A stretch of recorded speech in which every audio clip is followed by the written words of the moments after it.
안녕하세요. 오늘 인공지능과 또 바이오닉스에 대해서 말씀드리게 된 서울대학교 김성준 교수입니다. 반갑습니다. 첫 번째 강의는 인공지능에 대한 겁니다.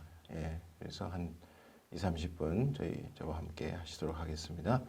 자, 인공지능은 여러분 많이 들어보셨을 텐데요. 어떤 느낌으로 이 단어를 접하시는지 모르겠네요. 인공지능은 이제 저희가 그를 정의를 한다면 인간의 지능을 모델화하고 그를 적용하는 컴퓨터 시스템이라고 말할 수 있겠습니다. 즉 이건 하나의 컴퓨터 시스템인데 그동안 굉장히 발전을 했죠. 근데 그 기초는 우리가 갖고 있는 지능을 본따서 만든 거라는 거죠. 그렇게 우리가 얘기를 할 수 있겠습니다. 그럼 어떤 부분을 본땄는지 그런 거를 좀 제가 좀 그런 기술의 기초를 조금 여러분들한테 소개를 드리고 그 다음에 좀 관심이 많은 사회적인 영향에 대해서 말씀을 드리고자 합니다. 아마 이 사진에서 보듯이 여러분 인공지능 하면 왼쪽 사진에서 보이는 그런 로봇을 생각하신다든지 혹은 몇 년 전에 우리 많이 회자됐던 그런 이세돌 바둑 또 인공지능하고 바둑을 두어서 지고 이기고 한 그런 일에 대해서 많이 생각을 하실 것 같고 또 최근에는 아마 자율자동차라든지 이런 것들에 대해서 많이 들어보셨을 거라고 생각이 드네요. 자, 그러면 한번 우리가 인공지능 하면 또 많이 걱정들을 많이 하시고 특별히 미래에 또 어떤 직업에 어떤 영향이 있을까 그런 생각들을 많이 하시지 않습니까? 그래서 여러분 한번 생각해 보시기 바랍니다. 여기 제가 그 반 고의 그림과 함께 이제 질문이 다음 직업 중 인공지능 시대에 영향을 받을 직업이 무엇인가 하고 몇 가지 7가지 정도 이렇게 들었는데 여러분 한번 생각해 보시죠. 어떤 직업들이 가장 이 인공지능에 의해서 영향을 받을 것인지 좀 생각해 보시고요. 이런 주제를 가지고 사실은 연구한 분들이 있었어요. 그래서 몇 년 전에 보시면 다음 장인데 여기 요분들이 2013년에 이런 컴퓨터라이제이션, 컴퓨터에 의한 그런 컴퓨터의 지능화에 의해서 어떤 이런 직업들이 어떻게 영향을 받는가 하는 거에 수많은 직업에 대해서 이렇게 과학적으로 계산을 했더라고요. 그래서 여기 보시면 이 숫자가 쭉 나와 있는데 이것이 이제 1에 가까울수록 영향을 많이 받을 직업입니다. 여러분 생각하신 거하고 어떠신가요? 아마 제가 보기에는 여기 보시면은 그 1에 가까운 직업이 어떤 게 있습니까? 여기 택시 기사라든지 또 카지노 딜러 이런 게 1에 상당히 가깝지 않습니까? 이런 것 아마 생각하시지 않았나 싶어요. 특히 택시 기사 같으면 앞으로 자율자동차 시대면 그렇죠? 운전을 컴퓨터가 많이 할 거라고 생각이 들고 카지노 딜러 같은 것도 아마도 로봇가 그런 걸 많이 대체하지 않을까 생각이 드네요. 그런데 다른 것들은 어떻습니까? 다른 직업 예를 들어서 경제학자는 조금 놀랐지 않습니까? 경제학자 같으면 머리를 많이 쓰고 고도의 그런 추론 능력이 필요한 직업인데도 불구하고 상당히 대치 가능하다 이런 거거든요. 0.43, 43% 대치 가능하다 이런 얘기고 그 다음에 어떻습니까? 같은 법률가 중에서도 판사 같으면 상당히 영향을 많이 받다. 근데 또 변호사는 영향을 많이 받지 않아요. 그러니까 이 판결 같은 거는 아마 전 잘 모르겠습니다만 전례, 판례에 의해서 많이 그 좌우가 되니까 아마 그런 것 같고요. 변호사는 말하자면 창의적인 변론을 많이 할 수 있으니까 영향을 덜 받는 것 같습니다. 성직자 상당히 영향을 안 받는 직업 중에 하나고 또 의사 중에서도 내과 의사 같이 이렇게 경험이 많이 필요한 직업은 영향을 별로 받지 않네요. 네. 자, 그래서 인공지능에 대해서 조금 본격적으로 얘기를 해보면요.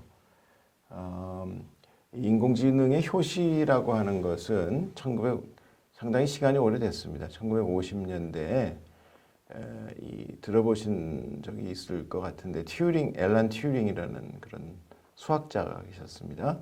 그래서 그분이 이런 논문을 냈는데 Computing Machinery and Intelligence, 그래서 뭐 계산하는 기계와 지능 뭐 이런 논문을 내서 거기서 이제 질문을 했죠. Can machines think? 기계가 생각할 수 있을 것인가? 이분은 이것뿐만 아니고 이런 인공지능과 관련된 여러 가지들을 했습니다, 사실. 그래서 튜링 테스트라고 해서 기계의 그 지능성을 테스트할 수 있는 그런 테스트도 만든 적이 있고요. 그래서 많이 효시가 될 만한 그런 일을 많이 하셨습니다. 실제로 이 인공지능이라는 이 Artificial Intelligence, 흔히 줄여서 AI라고 쓰는 이 말은 1956년에 이 존 맥카시라는 분이 학회에서 쓴 것이 효시로 알려져 있습니다. 그런데 이제 한동안 뭐 각광을 사실 못 받았다가 이게 1950년대니까요. 지금 거의 70년 가까이 되지 않았습니까? 근데 인제 와서 이렇게 각광을 받고 사람들의 그 주목을 받는 이유가 뭘까요? 바로 인공지능이 이제는 사람이 갖고 있는 사람의 고유한 능력이라고 생각됐던 인지 기능을 가질 수 있게 됐다는 거 아니겠습니까? 그럼 어떻게 해서 이런 능력을 갖추게 됐는지를 한번 그 기술의 기초, 아까 말씀드렸듯이 좀 다뤄보도록 하겠습니다. 그래서 인공지능은 딴 게 아니라 우리 뇌세포의 기능을 본다는 겁니다. 그래서 이 뇌세포는 이제 뉴런이라고 하고 또 신경세포라고도 하죠. 그래서 이거는 우리 뇌의 아주 기본적인 빌딩 블록으로 되어 있고요. 상당히 많습니다. 그 숫자가 1000억 개 정도 있습니다. 우리 뇌에. 그죠? 그래서 영어로 뭐 100 billion 이렇게 합니다.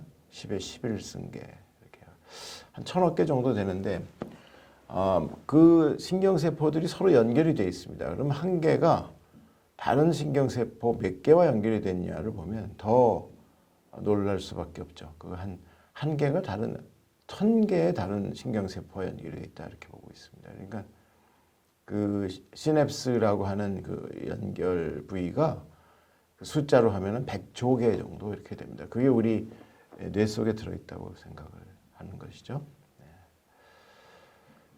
그런데 이렇게 많지만 사실 우리가 뭐 CPU, 컴퓨터의 CPU를 얘기를 하면 거기에 있는 뭐 그런 그 메모리라든지 혹은 거기에 있는 게이트라고 하는데 그런 계산의 기본적인 소자는 이렇게 많지는 않거든요. 그러면 거기 어떻게 다르냐 하는 거죠. 그래서 컴퓨터가 이 처음에 만들어져서 이렇게 발전된 방향하고 우리 뇌가 갖고 있는 건 상당히 달랐어요, 사실은요. 컴퓨터는 굉장히 다른 전자 소자를 이용을 해서 적은 수의 그런 그 구성 요소를 가지고도 상당한 이제 계산을 할 수 있는 그런 방향으로 발전을 했다고 하면 뉴런은 굉장히 수가 많고 그렇지만 개별적인 그 소자라고 할 수 있는 뉴런 하나하나는 그렇게 빠르진 않습니다. 대개 그 동작 속도가 뭐 킬로헐츠 뭐 이 정도 해가지고 상당히 느리거든요. 컴퓨터는 보면은 기가헐츠 이렇게 되지 않습니까? 그래서 느리지만 이 뇌라는 거는 동작 방식이 굉장히 많은 수가 또 엄청나게 많은 그런 다른 뉴런과 연결되는 방식으로 계산을 한다. 이런 게 크게 다른 점이 되겠습니다. 그래서 이제 인공지능이라고 하는 거는 이제 기존의 그 컴퓨터의 그 발전 방식에서 벗어나서 이제 우리 뇌가 어떻게 동작하느냐를 이제 모델하고 그걸 학습하고 그거를 본따게 된 것이죠. 그래서 비로소 이제 지금의 그런 인공지능을 갖추게 된 거라고 보시면 되겠습니다. 제 내용이 어떤가요? 좀 들으실 만한가요? 네. 옆에 계신 청년이 이렇게 고개를 끄덕여 주셔서 감사합니다. 그러면 뉴런이라는 건 뭐냐 하면은 뉴런의 구조 하면은 여기 핵이 있고요. 핵이 있고 여기에서 줄기가 두 가지 줄기가 뻗어 나옵니다. 그래서 하나는 덴드라이트라고 해서 이거는 수상돌기라고 하고요. 또 하나는 액선이라고 해서 이거는 축색돌기라고 합니다. 이 특색이요. 이 말 그대로 수상이라는 건 나뭇가지 같다는 뜻이거든요. 나뭇가지 같이 이렇게 핵으로부터 뻗어나 있고 축색돌기라는 건 이 전선줄같이 뻗어 있습니다. 그래서 굉장히 길죠. 길게 나가는. 그래서 이게 요 하나의 이제 컴퓨터의 하나의 구성 요소라고 본다면 그 입력이 있고 출력이 있잖아요. 그래서 여기 입력이에요. 여기가 출력이고요. 그래서 입력을 여기서 받아서 일로 출력을 내보내고 여기서 이걸 프리시냅틱 터미널로 해서 시냅스가 여기서 만들어지거든요. 그래서 제2의 뉴런과 연결이 되는 그런 식이에요. 다시 말씀드려서 여기 핵이 있고 여기 입력에 해당되는 돌기들이 있고 그걸 이제 수상돌기라고 하고 출력에 해당되는 돌기가 있다. 이렇게 볼 수 있어요. 그거는 축색돌기, 영어로 액선 이렇게 부릅니다. 시냅스는 이 액선에서 뻗어나온 것이 이 축색돌기에서 뻗어나온 것이 두 번째 뉴런의 뭐에 수상돌기에 접합이 되는 게 시냅스죠. 그래서 그걸 여기서 보여드리고 있는데 그 뉴런이 하나 있지 않습니까? 그래서 여기 이걸 뭐라고 그랬죠? 액선이라고 그랬어요. 출력이라고 그랬습니다. 그래서 출력에서 뻗어나온 것이 두 번째 뉴런의 입력인 수상돌기와 접합을 하고 있죠. 이것들이 다 뭐예요? 시냅스라는 접합이에요. 이게 이제 연결 부위인 거죠. 그래서 아까 말씀드려서 뭐라고 그랬습니까? 이 뇌세포가 몇 개 있다고요? 100억 개 이렇게 있다고, 1000억 개 이렇게 있다고 그랬죠. 근데 여기 몇 개 있어요? 1000억 개 개에 대해서 한 1000개 정도 있다. 이렇게 볼 수 있겠습니다. 그래서 이걸 어떻게 모델을 했냐면요. 자, 같은 그림이 여기 있지 않습니까? 그러면 요게 아까 이제 핵이 여기 있다고 그랬죠. 핵이 이제 세포 체라고 해요. 셀바디라고 할 수 있겠는데요. 요게 이제 가운데 중심에 있고요. 여기에 입력이 있고 출력이 있다고 그랬죠. 그래서 입력이 여기 덴드라이트라고 그래요. 출력은 액선이라고 그러는데 거기에 많은 다른 뉴런으로부터 입력이 들어오지 않겠습니까? 그래서 이걸 이렇게 표현했어요. 여기서 이것이 더해진다. 각각의 다른 뉴런으로부터 들어오는 입력들이 여기서 더해진다. 이렇게 볼 수 있어요. 그래서 그 더하기의 결과가 그 합이 얘가 갖고 있는 어떤 그 역치라는 게 있어요. threshold라고 그래서 이걸 넘으면 반응을 내고 넘지 않으면 반응을 안 내는 겁니다. 그래서 이게 이제 디지털 값이라고 하는 건데 1 아니면 0이에요. 여기서는. 그래서 이 역치라는 게 갖고 있어요. 이건 세포마다 다른 거예요. 그래서 얘가 갖고 있는 역치를 넘으면 이 값이 넘으면 1이 나오는 거고 여기 안 넘으면 아무것도 안 나오는 거예요.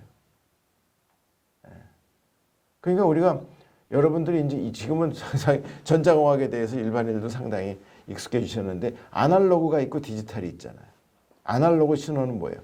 그 크기가 굉장히 존재하는, 그죠? 작고 큰 게 막 존재하는 그런 신호가 아날로그죠. 디지털은 뭡니까? 1 아니면 0, 1 아니면 0. 그래서 여기는 아날로그고 여기는 디지털이에요. 즉 입력은 아날로그의 세상이고요. 출력은 디지털의 세상이에요. 그게 뉴런이에요. 그래서 그 뉴런, 이렇게 모델을 한 거예요. 인공지능의 기초는요. 그런데요. 그러면 이제 세포마다 우리 인간으로 보면 인간이 다 성격이 있잖아요. 나름대로의 성격이 있잖아요. 이 뉴런도 다 자기 나름대로의 특색이 있어요. 그 특색이 어떻게 발현이 되냐면요. 표현이 되냐면 요 다른 뉴런에서 들어오는 요 신호 있지 않습니까?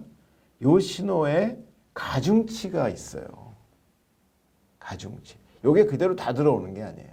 얘가 부여한 가중치가 있어요. 이 셀 바디가 이 핵이 이 세포가 여기에 부여한 얘에 대해서 부여한 가중치가 있고 얘에 대해서 부여한 가중치가 있고 다 달라요. 그래서 그 가중치를 곱해서 들어와요. 그 가중치가요. 어떤 경우는 마이너스도 있어요. 예를 들어서 이거는 플러스 1이고요. 이거는 마이너스 0.5일 수도 있어요. 이거는 0.7일 수도 있고요. 이런 식으로 여기 신호가 그런 가중치를 곱해서 들어오는 놈이 더해지는 거예요.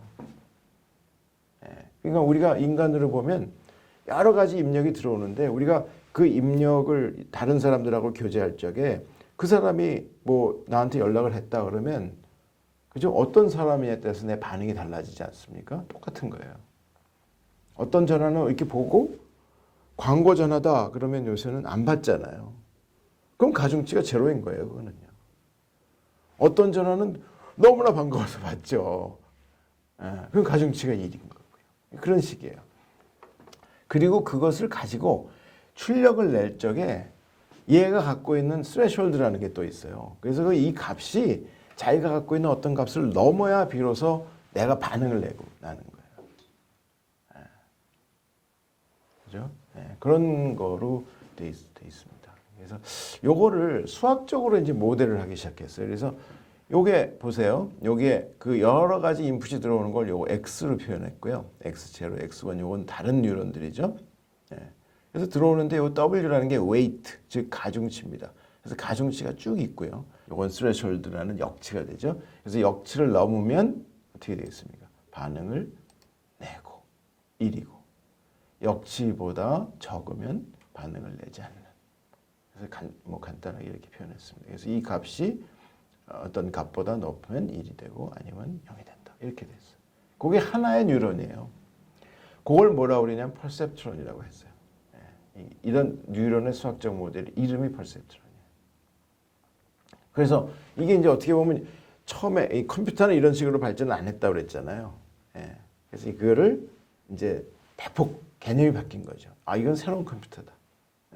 그거 베이스는 뭐냐? 우리가 갖고 있는 뉴런이다. 이거 갖고 한번 해보자. 그래서 굉장히 참신하게 등장을 한 거예요.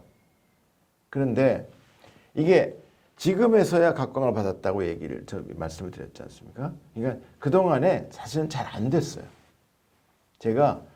저는 1980년대에 박사학위를 한 사람인데요. 그때 이제 미국서 제가 박사학위를 했는데 그때는 제가 인공지능을 공부했다. 그러면 어느 정도로 괄시를 받았냐면 직업을 찾을 수가 없었어요. 일종의 상이라고 생각했어요. 그때는요. 처음에 굉장히 화려하게 등장을 했는데 알고 보니까 안 되는 거였어요. 그때 그런 침체기를 굉장히 아주 심각한 침체기를 2번이나 겪었거든요. 지금은 그렇지 않죠. 지금은 보면 제가 이제 대학에서 학생들, 졸업생들 뭐 너 전공할래? 그러면 저는 이제 전자공학 전공이잖아요. 아마 거의 8, 90%가 인공지능 하겠다고 그럽니다. 지금은요. 참 저는 격세지감을 느끼고 있죠. 그럼 어떤 일이 벌어졌냐 하면요. 60년대부터 그러니까 처음에 이런 퍼셉트론이 나왔을 적엔 너무 좋아했는데 이것이 굉장히 많은 걸 하고 이제 지능까지도 갈 수 있다고 얘기를 해서 좋아했지만 실제로 어려움에 봉착했는데요. 어떤 어려움이냐면 그러니까 논리를 구현할 수가 있어야 되거든요. 컴퓨터가 되려면. 그래서 논리라는 게 뭐가 있냐면 and가 있잖아요. and. 그다음에 or 이런 거 배우셨죠? 그런 게 있는데 그 중에서 이런 퍼셉트론 갖고 구현을 못하는 게 생겼어요. 그게 뭐냐면 XOR이라는 게 있어요. 그건 뭐 구체적으로 제가 설명 안 드리겠습니다만 OR하고 비슷한데 하나의 결과가 달라요. 근데 그걸 구현을 해야 돼요. 근데 못하는 거예요. 얘가. 퍼셉트론 하나 가지고는. 모든 논리를 구현할 수가 없는 게 판명이 됐어요. 그러면 컴퓨터를 만들 수가 없어요. 그거를 해결을 못했어요. 예. 그러다가 비로소 뭐로 했냐면요. 하나를 갖고는 안 되지만 이거를 여러 개를 단계를 잡으면 스테이지를 여러 개를 놓으면은 해결할 수 있다는 걸 밝혔어요. 그걸 뭐라 그러냐? 멀티레이어 퍼셉션이라. MLP. 요게 이제 하나의 브레이크스루죠. 예. 그래서 이제 이렇게 여러 개를 놓으니까 XOR이라고 제가 말씀드렸던 그 논리까지도 구현이 되는 거를 알게 됐어요. 하나의 브레이크스루가 있는데 그 다음에 그걸 갖고 또 발전을 시켰어요. 그래서 또 한 번 더 확 굉장히 각광을 받았죠. 그런데 또 요것이 이제 멀티레이어라고 했는데 그게 n이 10개 이상이 되면 이걸 이제 굉장히 길게 놓으니까 학습을 시켜야 되는데 그 다음에 인공지능이라는 거 우리가 학습이 되는 게 중요한 포인트인데 학습이 안 되는 거예요, 이게. 학습이라는 건 뭐냐면 아까 말씀드린 그 퍼셉트론에서 그 뉴런의 모델에서 가중치가 있고 역치가 있다고 그랬잖아요. 학습이라는 건 그거 두 개를 바꾸는 거예요. 그래갖고 우리가 어떤 답이 있으면요. 그 답에 맞추는 게 학습이거든요. 그러니까 처음에는 새로운 문제를 봤을 적에는 그 답을 모르잖아요. 근데 학습을 통하면 우리가 어떻게 돼요? 정답을 알게 되잖아요. 이 컴퓨터로 하여금 그 똑같은 학습의 과정을 밟게 하는 게 기계학습이라는 건데 그게 이제 발전을 하고 있었는데 학습이 잘 안 되는 거예요. 그래서 또 하나의 침체기로 들어갑니다. 그래서 그거를 잘 해결을 못했었는데 최근에 그걸 해결할 수 있는 여러 가지 연구가 등장한 거죠. 그래서 여기 뭐 들었지만 컨볼루션 이건 좀 복잡하니까요. 이런 기법들이 새로 등장을 했어요. 연구의 브레이크스루가 또 생겼죠. 그래서 이걸 자꾸 하다 보니까요. 이제는 10이 아니라 굉장히 많은 스테이지를 갖고 있는 그런 그 신경회로망, 그죠? 인공지능이라고 할 수 있는 신경회로망이 생겨가지고 이제는 학습도 잘 되고 그게 깊어지다 보니까 거의 인간의 인지 능력까지도 갈 수 있게 된다. 이런 얘기가 된 거예요, 지금은요. 그래서 간단히 말씀드리면 처음부터 모든 게 잘 됐던 건 아니라는 게 말씀드리고요. 한 두 번 정도 이제 침체를 거쳐서 그걸 이제 뛰어넘고 나온 이런 여러 가지 기술적인 발전으로 인해서 드디어 이제 학습이 잘 되는 그런 이제 이 컴퓨터 시스템이 만들어졌다는 거고, 그게 이제 최근에 여러분들이 보시고 있는 그런 그 인공지능이 되겠습니다. 그래서 여러분 보셨듯이 뭐 2016년에 이 알파고가 아주 그 인공지능의 그런 능력을 아주 유감없이 발휘를 해줬죠.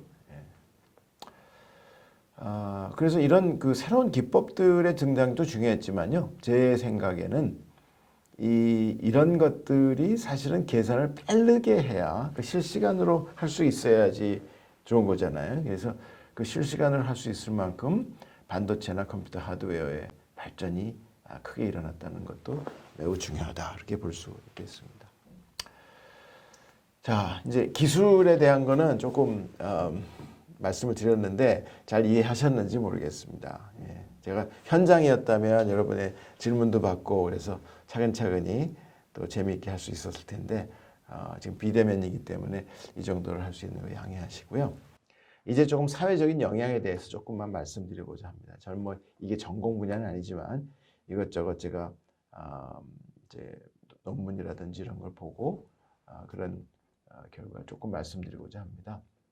비관론이 굉장히 많죠. 그래서 이 기사가 몇 년 전에 나온 기사인데 2090년도 되면 사회가 뭐 계급 사회가 될 것이다. 상위의 0.001%가 영생하는 그런 초계급 사회가 온다. 나머지는 뭐 노예같이 뭐 일하는 버텨주는 그런 것이다. 이건 굉장히 비관적인 얘기죠. 이렇게 될 것 같지는 않습니다. 어쨌든 반면에 좀 긍정적인 걸 말씀드리려고요. 최근의 연구 결과들인데요. 최근의 연구 결과라기보다 AI, 인공지능을 적용한 결과 중에 하나입니다. 이건 뭐냐면요. 위성이 많이 떠 있지 않습니까? 그래서 위성으로 어떤 산을 찍은 거예요. 산을 위해서. 이거는 이제 미국의 시에라 네바다라고 이제 서쪽에 있는 산을 찍었는데 이 칼라가 뭐냐면요. 그 산 위에 있는 산맥 위에 있는 나무 군락지들이 있지 않습니까? 그 군락지들을 다른 나무들을 다른 컬러로 표현한 거예요. 예, 이거는 위성 사진을 갖고 이거는 여태까지 사람이 이걸 할 수가 없거든요. 왜냐하면 구체적으로 들어가서 다 그게 그같이 보이잖아요. 근데 이 인공지능은 들어가서 그 나무가 갖고 있는 특색들을 적용을 해가지고, 예, 그걸 학습을 해가지고 어디에 어떤 나무들이 분포하는가를 다 이렇게 판단을 해주는 거예요. 그래서 단순한 위성 사진을 어떻게 해요? 그 나무 군락까지 표현하는 그런 사진이 된 거죠. 그래서 여기에 이제 빨간 거는 뭐 무슨 나무고 참나무고, 노란 거는 무슨 잣나무고, 파랑 블루는 무슨 그 향나무고, 뭐 이런 식으로 표현을 한 거예요. 그럼 이게 어디다 쓰이느냐면 이게 이렇게 중요하다고 그래요. 산림 관리에. 그래서 이건 언제쯤 이 나무는 벌목을 해도 되겠다. 예를 들어서 그런 시기도 결정을 해주고, 여기에는 뭐 병충해가 있어서 뭐 어떻게 해야겠다, 이런 것도 다 가르쳐주고요. 그래서 이런 것이 이제 인공지능의 긍정적인 활용의 하나로 되겠고요. 또 이건 어떻습니까? 여러분 지금 코로나 시대에서 바로 지금 비대면 하고 있지 않습니까? 인공지능이 바로 이런 우리가 지금 이제 11월 20 며칠인데 지금 뭐 백신에 대한 기대가 상당히 올라가 있죠. 백신 개발하는데 바로 인공지능이 활용이 되고 있다는 얘기입니다. 그래서 백신은 어떻게 동작하는가 잠깐 설명을 하면, 여기에 이제 그 RNA 그 바이러스가 들어오잖아요. 그러면 여기에 그 어떤 스파이크라고 하는 이렇게 뭐지, 요새는 보도가 많이 돼서 아마 좀 아실 것 같은데, 이 스파이크 단백질 있잖아요.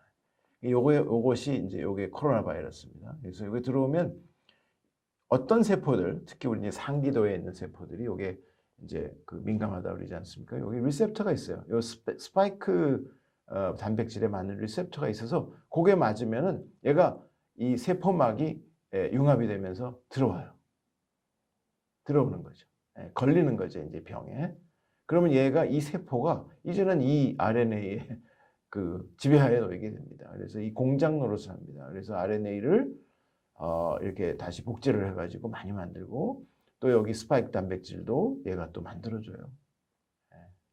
그래서 굉장히 많은 수의 바이러스가 몸 안으로 들어오게 되죠. 그게 이제 병에 걸리는 거고요. 그러면 면역 반응이 이제 그게 걸리면은 면역이 들어와서 싸워주는 거잖아요. 그 싸우지 못하면 우리가 지는 겁니다. 그래서 싸우는 건 어떻게 되는 거예요? 요게 그 바이러스에 반응하는 그러한 특별 세포가 있어요, 우리 몸에.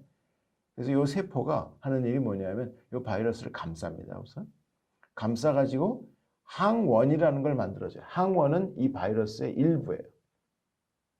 그래서 엔티젠이라는 걸 만들고 항원을 만들고, 그 항원에 반응하는 세포들이 있어요, 우리 몸에. 하나는 B세포라는 거고 하나는 T세포라는 거예요. 그래서 이 B세포가 무슨 일을 하냐면 요 엔티젠, 요 항원이라는 거예요. 요게 일부라고 그랬죠. 바이러스 일부. 이 우리 몸에 있는 요 세포가 만들어준 바이러스 일부에 반응을 해서 요런 그 엔티바디라는 걸 만들어줘요. 그래서 항체를 만들어준다. 항체 많이 들으셨으면, 항체를 만들어주면 항체가 요 바이러스를 요 스파이크 단백질에 붙어가지고 활성화를 막아주는 거예요. 활성화되는 걸 막아주는 거예요. 이게 항체고요. 또 하나는 T셀이라는 거는, T세포라는 거는 실제로 공격을 합니다. 그래서 감염된 세포를 공격을 해서 죽이는 역할을 합니다. 이 두 가지가 중요하고, 또 중요한 게 이런 메모리 B셀, 메모리 T셀, 이런 게 중요하다. 이건 기억하고 있는 거예요. 그래서 이게 당장 이런 일도 하지만 앞으로 또 코로나 바이러스가 들어오면 거기에 빨리 대응할 수 있는 그런 세포들을 만들어준다. 이게 이것이 이제 정상적인 우리가 바람직한 면역 체계거든요. 백신이 이런 역할을 해줘야 되는 거잖아요. 그 진짜 바이러스가 들어오지 않아도, 그죠? 이런 면역 체계를 하려면 뭐가 만들어져야 되냐면 요 항원이 만들어져야 되거든요. 그래서 항원을 만들면서도 뭘 해야 됩니까? 실제로 이 건강한 세포를 공격하지 말아야 되는 거죠. 그게 이제 백신의 특징인데, 그래서 지금 뭐 우리나라에 지금 들어올 거로 얘기하고 있는 파이저 백신은 RNA, 파이저는 모더나는 RNA 백신이고, 지금 아스트로제네카라는 거기서 만드는 거는 아마 이위큰 바이러스 백신인 것 같아요. 예, 이건 약하게 한 거. 예, 이건 뭐 아데노 바이러스라는 걸 아마 약하게 하는 것 같아요. 그리고 또 다른 백신은 요 스파이크 단백질 있지 않습니까? 요거를 이제 그 주입을 하는 그런 백신도 있다고 합니다. 그래서 이런 것들을 하는데 예를 들어서 이런 스파이크 단백질에 대한 그 백신 물질을 개발을 한다 그러면요. 이 스파이크가 한 일종의 단백질인데 굉장히 작은 거긴 하지만 이 속은 굉장히 복잡하거든요. 그래서 이 속에 있는 것들을 어떤 거를 가지고 우리가 백신을 만들어야 될지 사실 몰라요. 그런 거를 바로 이 인공지능이 선택을 해주는 거예요.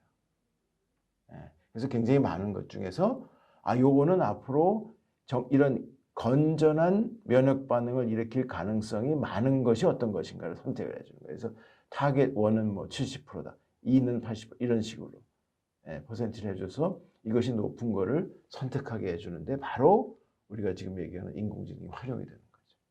그렇지 않으면 이걸 다 실험을 통해서 우리가 알아야 되는 거예요. 시간이 굉장히 많이 걸리는 건데 인공지능이 이런 거를 상당히 짧게 해주는 거예요. 그래서 우리가 인공지능에 대해서 겁만 먹을 게 아니고 이런 정말 어떻게 보면 인간의 생존에도 우리가 굉장히 도움을 주는 그런 기술인 것을 말씀드리고자 합니다.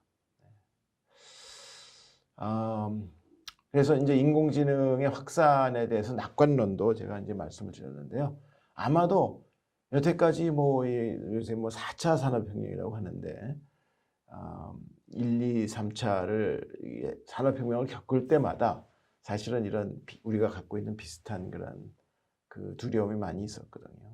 그런데 그런 거를 인류가 극복했던 것 같이 아마도 우리가 새 기술을 이용해서 또 우리가 우리의 삶이 더욱더 풍성하고 또 보람 있는 삶이 되지 않을까 하는 게 이제 낙관론입니다. 여기에 보시면 여러 가지 다른 그런 예도 볼 수가 있습니다. 그래서 여기는 e헬스라고 해서 이제 질병의 치료, 예방까지도 인공지능이 많이 도와주겠다는 얘기고요. 최근에 이런 그 기사가 있었습니다. 이런 의견이죠. 그래서 안 묵지만은 직업이 살아남는다. 이건 뭐냐면 직업이 굉장히 많이 변하는데 그래서 이게 보면 직업의 조금 전에 아까 말씀드렸던 그 똑같은 스타디인데요. 여기서 보시면은 이제 이 숫자가 작은 게 인공지능에 의해서 영향을 받지 않는다고 그랬잖아요. 그런 것들 가만 보시면 여러분들 이제 판단 한번 해보십시오. 보면 경험이 굉장히 중요한 그런 직업들이 많다는 걸 아시게 될 거예요. 아마.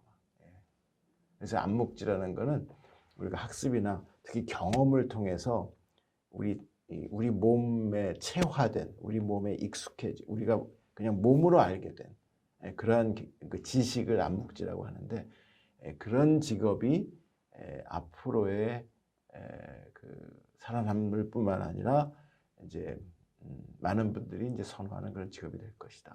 그렇게 생각을 하고 있습니다. 그래서 정리하자면요, 우리 인공지능은 신경세포, 우리 뇌에 있는 신경세포의 기능을 본따서 이걸 체계화한 기술이다 말씀드리고요. 처음부터 이렇게 잘 된 건 아니고 몇 차례 어려움을 겪고 이제는 인간의 인지 능력까지도 넘보는 그런 수준으로 발전했다는 거죠. 그래서 긍정적인 영향과 부정적인 부분이 공존하는데 아마도 우리가 이런 정책이라든지 이런 것들이 부정적인 부분을 좀 억누르고 긍정적인 부분을 이제 더 이렇게 강조하는 그런 쪽으로 우리가 모든 걸 사회적으로 우리가 그런 노력을 해야 되지 않겠나 생각이 듭니다. 그래서 직업에 대해서 말씀드리고자 하면 미래 직업에 대한 영향은 피할 수 없지만은 아마도 경험이 중요한 직업은 앞으로도 더욱 발전할 것으로 보입니다. 여태까지 인공지능에 대해서 말씀